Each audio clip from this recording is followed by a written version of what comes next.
Kami tidak beranggapan seperti Ya itu. nggak boleh. Majelis. Kalau nggak ada anggapan itu, buktikan. Uji konsekuensi berikutnya. Komposisinya nggak boleh cuma UGM.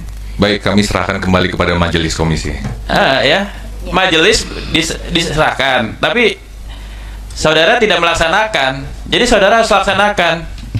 Ya, ini masalah ya. Saya kira itu, Bu. Pak, jadi begini ya. Nanti kami minta dilakukan uji konsekuensi ulang. Tapi Bapak tidak spesifik menyebutkan misalnya nih ya, ini kan karena ini menjadi hasil uji konsekuensi dari UGM ya. Maka Bapak tidak menyebutkan misalnya daftar nilai program sarjana dan program sarjana muda Joko Widodo. Enggak, Pak. Bapak harus melakukan uji konsekuensi secara global. Apakah benar daftar nilai program sarjana itu masuk kategori informasi yang dikecualikan untuk siapapun? Karena kalau dikecualikan itu dia berlakunya umum, Pak, bukan hanya person to person. Apakah kemudian terkait dengan nilai kerja nyata itu menjadi informasi yang dikecualikan? Kalau untuk Pak Jokowi dikecualikan, maka untuk yang lain pun harus dikecualikan, Pak. Nggak mungkin untuk Pak Jokowi dikecualikan terus orang lain minta, Bapak buka aksesnya. Kalau dikecualikan, ya informasi itu akan berlaku dikecualikan untuk semua. Kemarin harus dihargai yang namanya perintah majelis, ya. Pemahamannya seperti yang sampaikan Ketua Majelis, bukan dokumennya, tapi formula-formula. Misalnya tadi ijazah seperti apa formulanya? Oh, ada nama, ada data. Jadi tidak dokumennya. Kalau melibatkan pihak lain, itu lebih independen, Pak. Terlepas itu punya siapa, baru dikategorikan lagi. Jadi ketika perintah majelis, kalau Bapak kemarin tidak sepakat, Bapak bahasnya kemarin. Jadi supaya lebih cepat persidangan hari ini, kita melihat beranggapan pertama Bapak tidak menghargai perintah majelis, ya kan? Kan tidak harus dokumennya.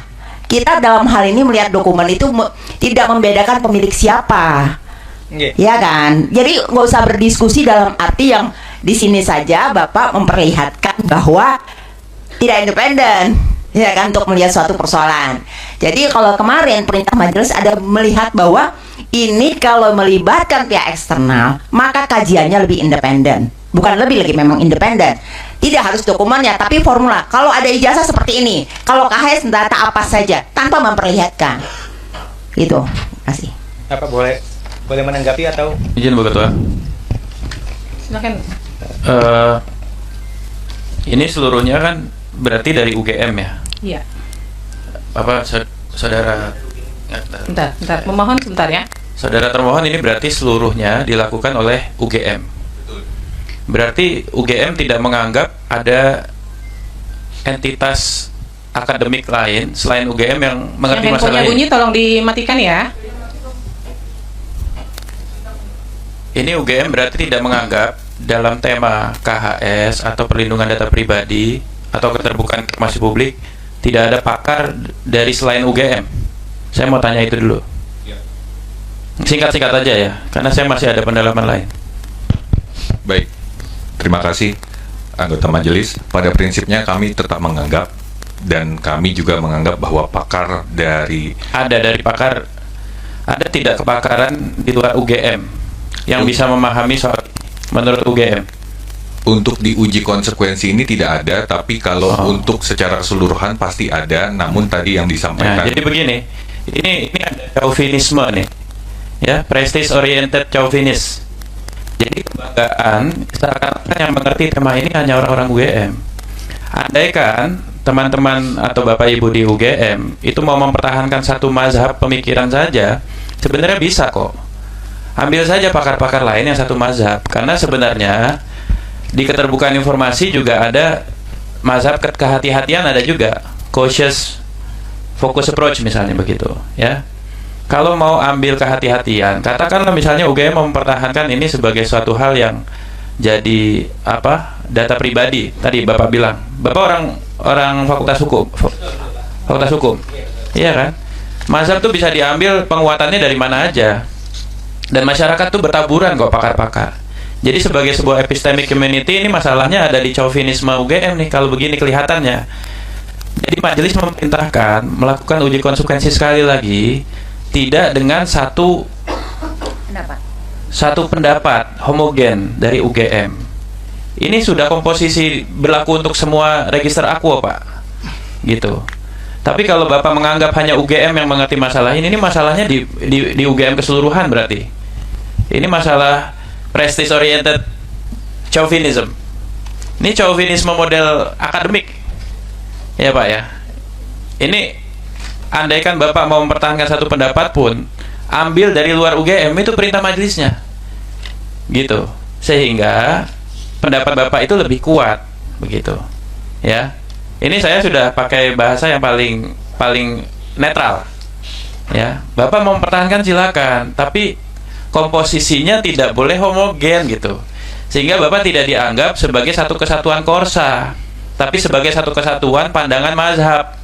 Oke, Bapak anggap ini sebagai suatu hal yang harus dikecualikan, nggak apa-apa. Di luar pun banyak pakar-pakar yang bisa membenarkan itu, gitu loh Pak, maksudnya. Dan tadi Ibu Ketua Majelis sudah sampaikan, jangan anggap ini sebagai satu case individu. Perlakuan Bapak terhadap semua pemilik dokumen tertentu, informasi tertentu di UGM begini, begitu loh. Dan itu didukung oleh perspektif apa? Ada tanggapan?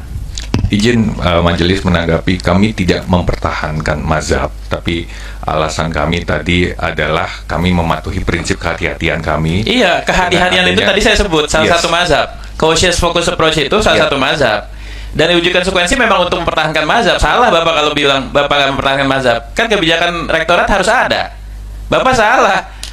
Tapi dengan mempertahankan mazhab itu caranya nggak boleh begini. Ini homogen banget, nggak boleh. Ini chauvinis. Bapak menganggap tidak ada orang yang ngerti di luar UGM.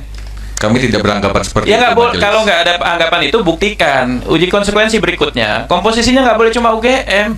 Baik, kami serahkan kembali kepada majelis komisi. Ya, majelis diserahkan, tapi saudara tidak melaksanakan. Jadi saudara harus laksanakan. Ya, ini masalah loh ya. Saya kira itu, Bu. Pak, jadi begini ya, nanti kami minta dilakukan uji konsekuensi ulang, tapi Bapak tidak spesifik menyebutkan misalnya nih ya, ini kan karena ini menjadi hasil uji konsekuensi dari UGM ya, maka Bapak tidak menyebutkan misalnya daftar nilai program sarjana dan program sarjana muda Joko Widodo. Enggak Pak, Bapak harus melakukan uji konsekuensi secara global. Apakah benar daftar nilai program sarjana itu masuk kategori informasi yang dikecualikan untuk siapapun? Karena kalau dikecualikan itu dia berlakunya umum Pak, bukan hanya person to person. Apakah kemudian terkait dengan nilai kerja nyata itu menjadi informasi yang dikecualikan? Kalau untuk Pak Jokowi dikecualikan, maka untuk yang lain pun harus dikecualikan Pak. Nggak mungkin untuk Pak Jokowi dikecualikan terus orang lain minta Bapak buka aksesnya. Kalau dikecualikan ya informasi itu akan berlaku dikecualikan untuk semua. Kemudian terkait misalnya laporan tugas akhir, skripsi, benar nggak ini dikecualikan? Tidak dikecualikan, dikatakan. Berita acara sidang, dikecualikan. Benar nggak? Untuk semua alumni atau dari UGM, berita acara sidang menjadi informasi yang dikecualikan. Itu harus berlaku sama, Pak. Jadi nggak bisa informasi itu untuk si A terbuka, untuk si B dikecualikan. Nggak bisa. Uji konsekuensi itu berlaku untuk semua. Begitu.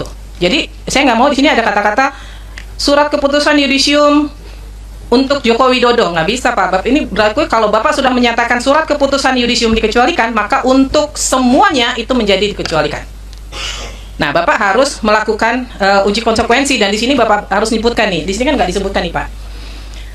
Bapak menyebutkan, saya kasih contoh ya,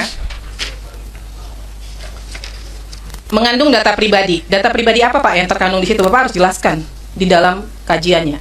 Apakah di situ ada tanggal lahir? Apakah di situ apa yang dikecualikan? Kalau yang dikecualikan ternyata dari satu dokumen ini yang dikecualikan hanya bagian tanggal lahir, hanya bagian mungkin ada alamat dan sebagainya di situ, itu aja yang ditutup. Tidak otomatis informasinya kemudian menjadi dikecualikan semua Pak. Maka di kajian itu harus jelas apa sih di dokumen atau di informasi itu yang dikecualikan. Di KHS nih apa sih Pak yang dikecualikan? Nilai. Selain nilai apa? Nah kan berarti yang nilainya saja yang ditutup. Bahwa bukti seseorang pernah kuliah di semester 1, semester 2, semester 3 itu kan menjadi informasi publik, begitu loh. Ya, jadi itu harus dikaji dengan jelas Pak kajiannya. Apa yang masuk dalam kategori dikecualikan itu apa? Ini kan kalau saya baca saya nggak bisa menemukan nih, hanya dibilang data pribadi. Data pribadi apa yang terkandung di KHS? Itu harus ada Pak. Kalau dibilang menghambat proses penegakan hukum, yang bagaimana begitu?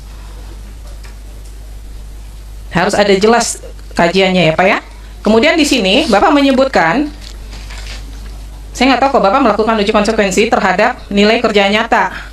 Padahal yang diminta di sini laporan kuliah kerja nyata, emang sama ya Pak ya?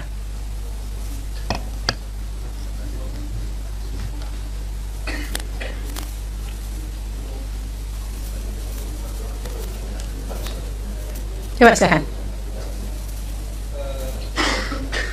Satu kali aja dipencet, Pak. Satu kali aja. Ya. Tes. Iya.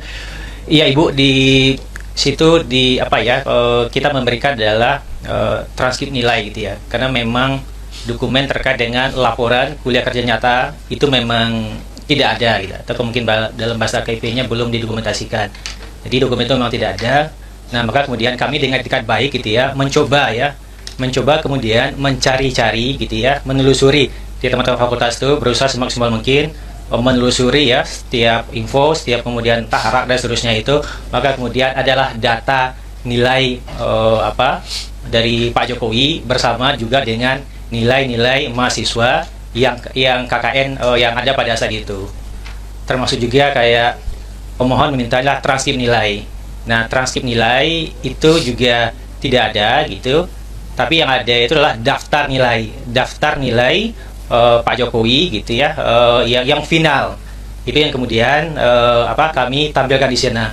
Jadi kami itu juga kami paham ya, pemohon ini kan tidak tahu nih kira-kira ya zaman itu tuh kebutuhan dokumennya apa. Nah, sehingga kemudian kami kalau itu ada dokumennya, kami sampaikan dan kami uji konsekuensinya. Jadi itu Ibu. Ya, jadi begini Pak, Bapak ketika melakukan uji konsekuensi kan kami minta harus berdasarkan informasi yang sedang Halo teman-teman, kembali lagi dengan saya di channel YouTube ini. Seperti biasanya, kembali saya membacakan komentar dari para netizen, di mana di video sebelumnya yang teman-teman tonton ada banyak komentar dari netizen yang sangat berbeda-beda.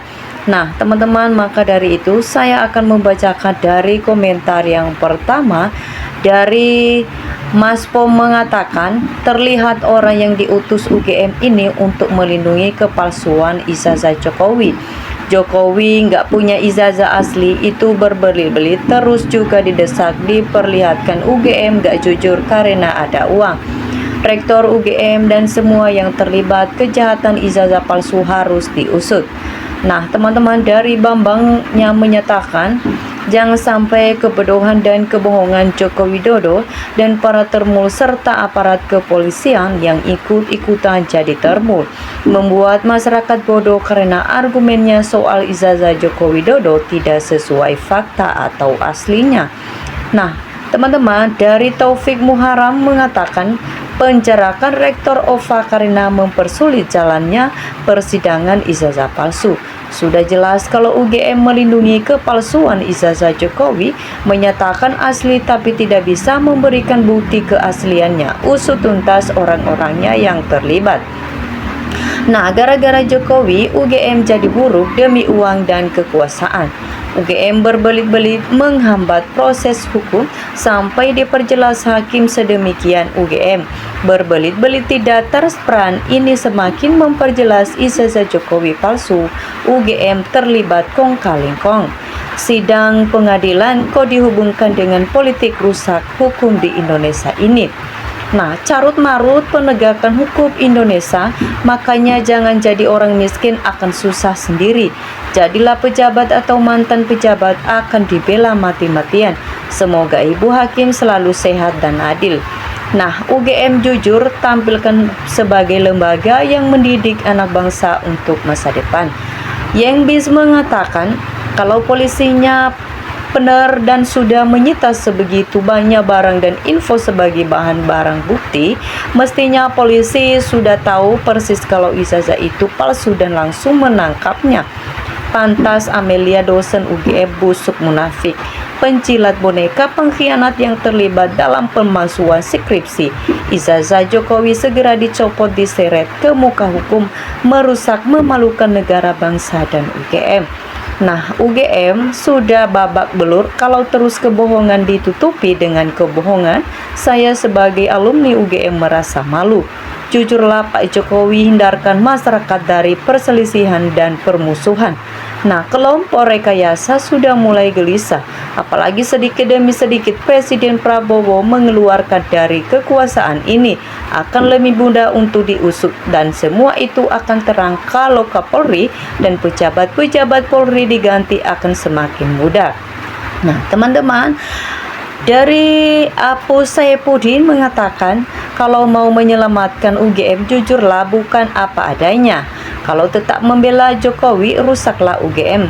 Setiap satu kebohongan harus ditutupi 1000 kebohongan lainnya. Tetapi tetap akan berbau bangkainya. Nah, UGM jadi oon gara-gara lindungi si Jack pembohong rela pertaruhkan nama besar hanya demi satu manusia pembohong. Semoga RRT selalu diberikan kesehatan, keselamatan, selalu dalam lindungan Allah Subhanahu wa Ta'ala. Dalam menegakkan kebenaran, pembohong sampai kapanpun tidak akan beres. Saksi yang sudah melupakan kebenaran. Sehebat apapun UGM ini, bukti bahwa UGM tetap makhluk yang mempunyai kelemahan. Nah, sudahlah, akhiri masalah ini. Masyarakat sudah jenuh, bosan, muak dengan syarat seret Jokowi. Adili pertanggungjawaban perbuatannya selama menjabat 1 periode. Saya mohon kepada pemerintah jangan menunggu masyarakat marah. Ini NKRI bisa hancur, kasihan rakyat. Saya menyesal kalau UGM ikut membela kebohongan karena UGM memiliki nama mendunia. Nah, membongkar kepalsuan ini adalah bukan sekedar ijazah palsu, tapi ini untuk keselamatan NKRI dari asing dan asing. Yang mau mewakili UGM itu sengaja kelihatan bodoh. Karena sudah rektornya Anda itu mewakili kebijakan untuk seluruh alumni dan calon alumni. Jangan main-main terlalu memihak perseorangan yang namanya Jokowi.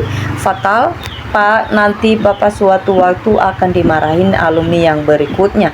Kalau Bapak cerdas dan telah dididik sebagai pejabat, pasti tahu bahwa kalau perintah atasan salah, maka harus berani menolak. Jangan mau mempertahankan mati-matian bela gak jujur. Kelihatan saudara itu bodoh dan kasihan ribuan alumni UGM kalau rektornya pembohong, rusak reputasi UGM. Nah, semoga Anies Baswedan lebih baik, lebih adil 2029. Rakyat sangat berharap. Nah, teman-teman, dari Abdullah mengatakan maunya Jokowi hadir ribet, ngaku aja kalau tidak punya ijazah. Terbukalah apa hukum di Indonesia ini, kok takut sama Jokowi. Wakil-wakil dari UGM sebagai besar terlihat tidak mewakili universitas, tapi mewakili kepentingan Jokowi, padahal UGM milik publik. Nah, percuma sekolah tinggi berani bersaksi, tapi untuk berbohong apa gunanya, nggak ada manfaatnya. Nah, kata Pak Taufik, Jokowi nggak punya ijazah. Kasihan banget yang membela-bela orang yang salah. Ingat karma dosa kalian punya anak-anak. Masalah ijazah nggak rampung, negara Konoha banyak orang pintar kalah. Soal ijazah sudah 13 tahun nggak beres. Sekelas UGM jadi seperti itu hanya gara-gara beberapa oknum yang berpihak pada kekuasaan. Ijazah Jokowi dibuat di pasar pramuka.